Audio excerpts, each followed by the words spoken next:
இந்திய T20 அணியின் புதிய கேப்டனை நியமிப்பதில் தகராறு, கம்பீர் எடுத்த முடிவு.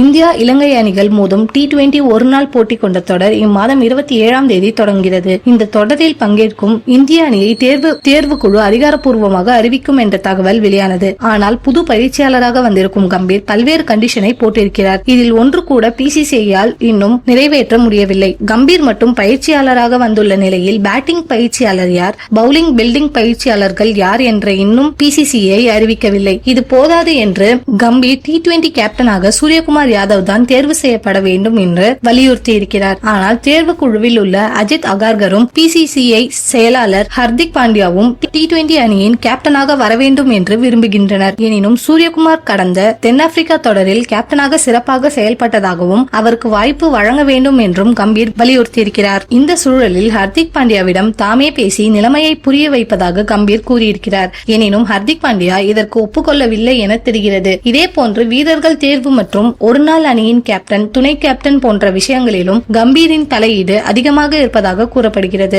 இதனால் தேர்வு குழுவின் தலைவரான அஜித் அகார்கருக்கும் கம்பீருக்கும் ஈகோ மோதல் ஏற்பட்டிருப்பதாக தெரிகிறது. இதன் காரணமாக ஒருமித்த கருத்து எட்டப்படாததால் நடைபெற இருந்த இந்திய அணியின் தேர்வுக்குழு கூட்டம் ஒத்திவைக்கப்பட்டிருப்பதாக செய்திகள் வெளியாகியது. இன்னும் இந்தியா இலங்கை தொடருக்கு 10 நாட்களே உள்ளன. வரும் 23ஆம் தேதி இலங்கைக்கு இந்தியா செல்ல இருப்பதாக திட்டமிட்டு இருந்தது. ஆனால் இதுவரை எந்த ஒரு முடிவும் எடுக்கப்படாததால் இந்திய கிரிக்கெட்டில் என்ன நடக்கிறது என்று தெரியாமல் ரசிகர்கள் குழம்பி போய் உள்ளனர்.